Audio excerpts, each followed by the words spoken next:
Let this be, listen carefully to my words. Let this be the consolation you give me. You bear with me while I speak. And after I've spoken, you mock on. Is this complaint directed to a human being? Now, why should I not be impatient? Look at me and be appalled. Clap your hand over your mouth. When I think about this, I am terrified. Trembling seizes my body. Why do the wicked live on, growing old and increasing in power?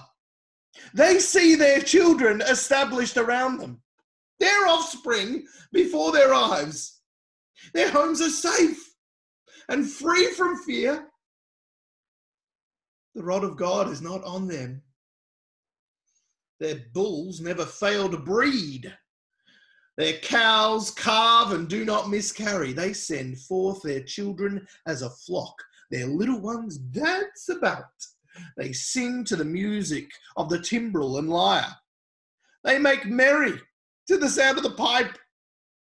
They spend their years in prosperity and go down to the grave in peace. They say to God, leave us alone.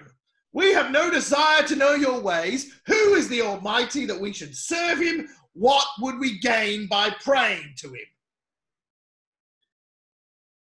But their prosperity is not in their own hands. So I stand aloof from the plans of the wicked.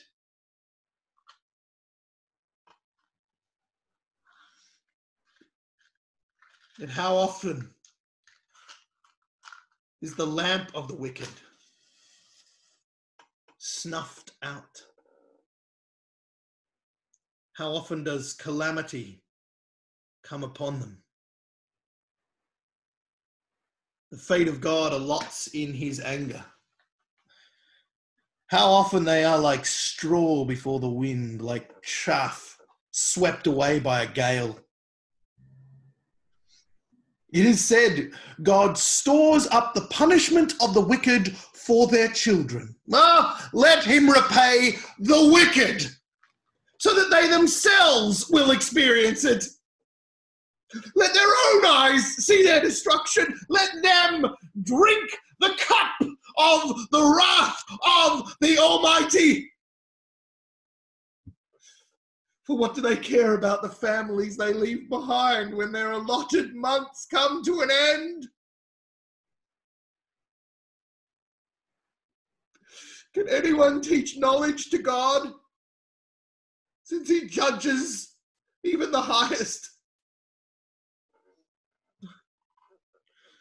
One person dies in full vigor, completely secure and at ease, well nourished in body, bones rich with marrow. Another dies in bitterness of soul, never having enjoyed anything good.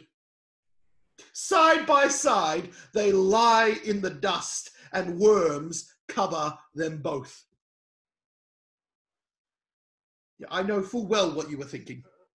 The schemes by which you would do me wrong. You say, where now is the house of the great, the tents where the wicked lived? Oh. Have you never questioned those who travel? Have you paid no regard to their accounts, that the wicked are spared from the day of calamity, that they are delivered from the day of wrath?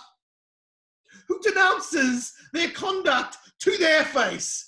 Who repays them for what they have done? They have carried to the grave. They are carried to the grave, and watch is kept over their tombs. The soil in the valley is sweet to them. Everyone follows after them, and a countless throng goes before them. So how can you console me with your nonsense? Nothing is left of your answers. but falsehood. Can a man be of benefit to God? Can even a wise person benefit him? What pleasure would it give the Almighty if you were righteous? What would he gain if your ways were blameless? Is it for your piety that he rebukes you and that he brings charges against you? Is not your wickedness great? Are not your sins endless? You demanded security from your relatives for no reason. You stripped people of their clothing, leaving them naked. You gave no water to the weary, and you withheld food from the hungry. Though you were a powerful man owning land, an honored man living on it. And you sent away widows, empty-handed, and broke the strength of the fatherless. This is why snares are all around you. Why sudden peril terrifies you. Why it is so dark you cannot see, and why a flood of water covers you. Is not God in the heights of heaven? And see how lofty are the stars. Yet you say, what does God know? Does he judge through such darkness? Thick clouds veil him, so he does not see us, and he goes about in the vaulted heavens. Will you keep to the path that the wicked have trod? They were carried off before their time. Their foundations washed away by a flood. They said to God, leave us alone. What can the Almighty do to us? And yet it was he who filled their houses with good things. So I stand aloof from the plans of the wicked. Their righteous see ruin and rejoice. The innocent mock them, saying, surely our foes are destroyed. The fire devours their wealth.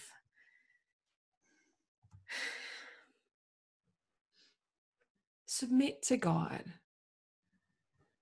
and be at peace with him. In this way, prosperity will come to you. Accept instruction from his mouth and lay up his words in your heart. If you return to the Almighty, you will be restored. If you remove wickedness far from your tent and assign your nuggets to the dust, your gold of Ophir to the rocks in the ravines, then the Almighty will be your gold, the choicest silver for you. Surely then will you find delight in the Almighty and will lift up your face to God. You will pray to him and he will hear you, and you will fulfill your vows. What you decide on will be done, and light will shine on your ways. When people are brought low and you say, lift them up, then he will save the downcast. He will deliver even one who is not innocent, who will be delivered through the cleanness of your hands.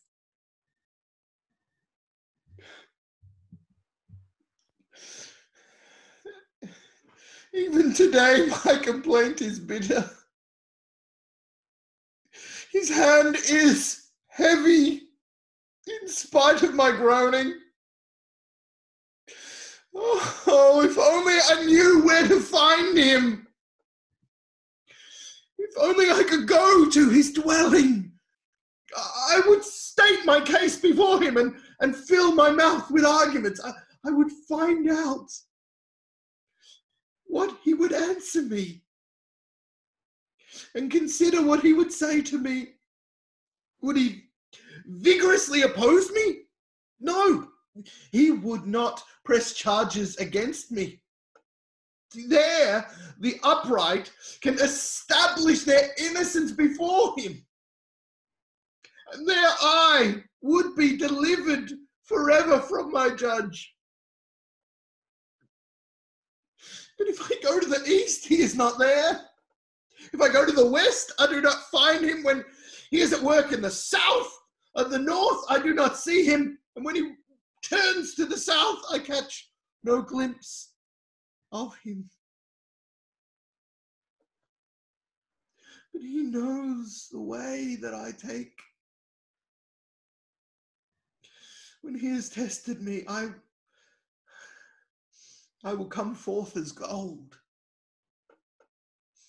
My feet have closely followed his steps. I have kept to his ways without turning aside. I have not departed from the commands of his lips. I have treasured the words of his mouth, and more than my daily bread. He stands alone, and who can oppose him? He does whatever he pleases. He carries out his decree against me. And many such plans he still has in store. But that is why I am terrified before him. When I think of all this, I fear him. God has made my heart faint. The Almighty has terrified me. Yet I'm not silenced by the darkness, by the thick darkness that covers my face. Why does the Almighty not set times for judgment? Why must those who know him look in vain for such days? You know, there are those who move boundary stones. They pasture flocks they have stolen. They drive away the orphan's donkey and take the widow's ox in pledge. They thrust the needy from the path and force all the poor of the land into hiding. Like wild donkeys in the desert, the poor go about their labor of foraging food. The wasteland provides food for their children. They gather fodder in the fields and glean in the vineyards of the wicked. Lacking clothes, they spend the night naked. They have nothing to cover themselves in the cold. They are drenched by mountain rains and hug the rocks for lack of shelter. The fatherless child is snatched from the breast. The infant of the poor is seized for a debt.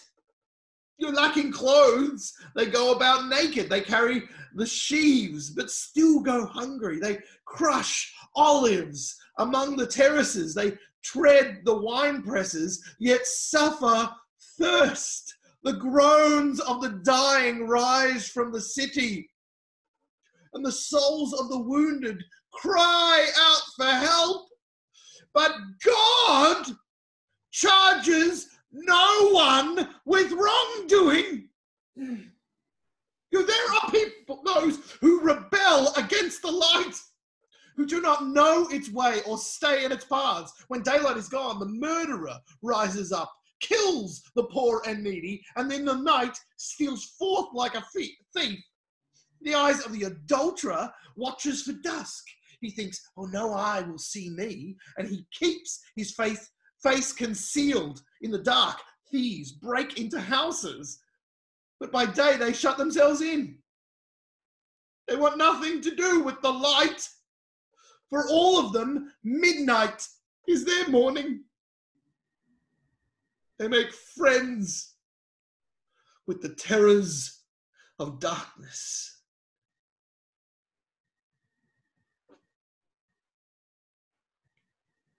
yet. They are foam on the surface of the water. Their portion of the land is cursed, so that no one goes to the vineyards. As heat and drought snatches away the melting snow, so the grave snatches away those who have sinned.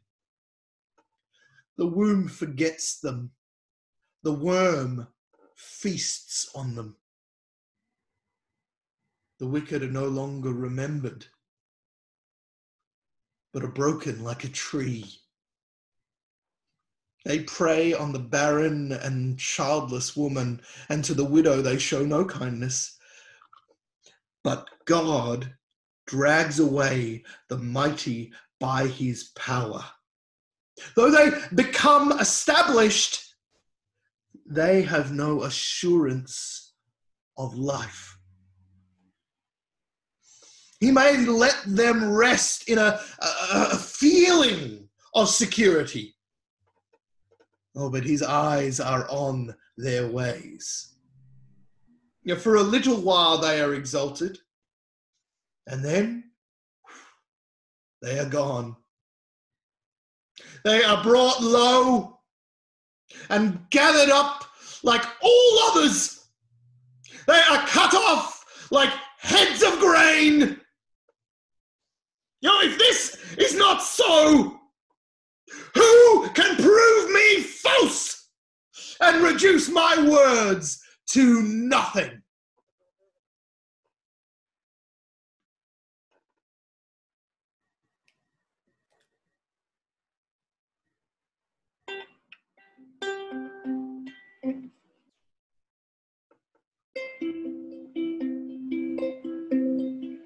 Dominion and all belong to God.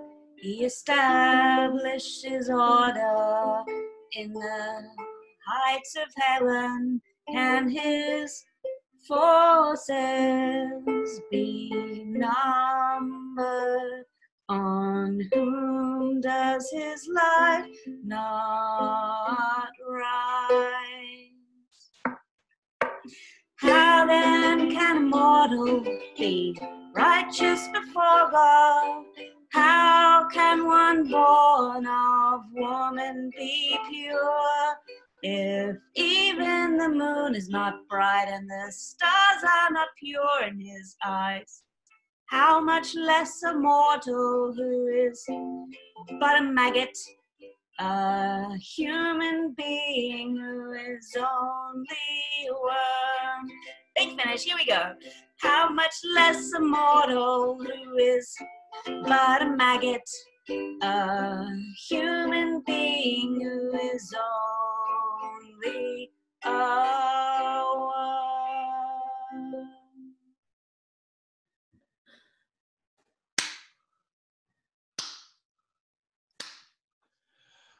Oh, how you have helped the powerless. Oh, how you have saved the arm that is feeble. What advice you have offered to one that is without wisdom. And what great insight you have displayed. Who has helped you utter these words? And whose spirit spoke from your mouth? The dead are in deep anguish, those beneath the waters and all that live in them. The realm of the dead is naked before God. Destruction lies uncovered. He spreads out the northern skies over empty space. He suspends the earth over nothing. He wraps up the waters in his clouds, yet the clouds do not burst under their weight. He covers the face of the moon, spreading his clouds over it. He marks out the horizon on the face of the waters for a boundary between light and darkness. The pillars of the heavens quake, aghast at his rebuke. By his power, he churned up the sea. By his wisdom, he cut Rahab to pieces. By his breath, the skies became fair. By his hand, pierced the gliding serpent. And these are but the outer fringe of his works. How faint the whisper we hear of him. Who then can understand the thunder of his power? Now, as surely as God lives, who has denied me justice, the Almighty who has made my life bitter, as long as I have life within me, the breath of God in my nostrils, my lips will not say anything wicked, and my tongue will not utter lies. Yeah, I will never admit you are in the right. Till I die, I will not deny my integrity. I will maintain my innocence and never let go of it. My conscience will not reproach me as long as I live. May my enemy be like the wicked, my adversary like the unjust.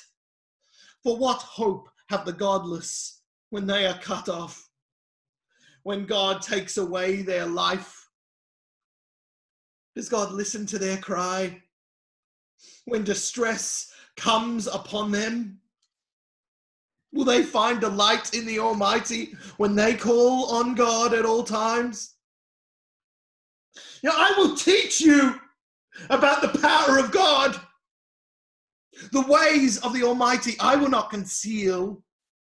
You have all seen this yourself. Why then this meaningless talk?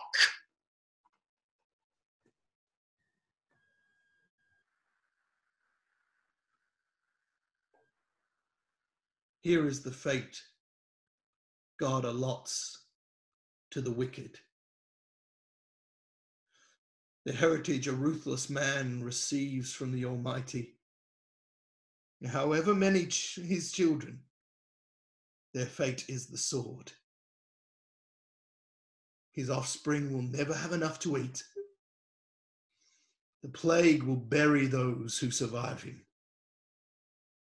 and their widows will not weep for them.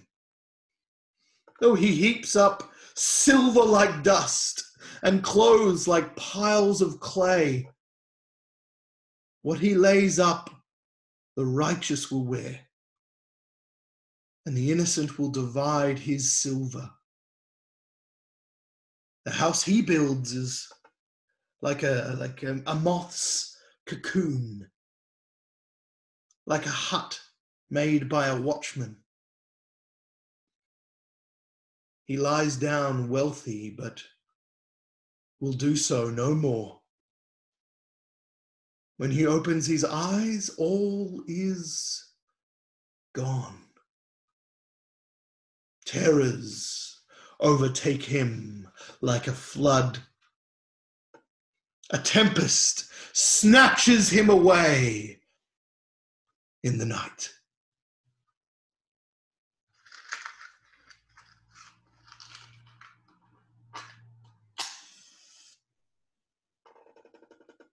The east wind carries him off, and he is gone. It sweeps him out of his place. It hurls itself against him without mercy as he flees headlong from its power. It clasps its hands in derision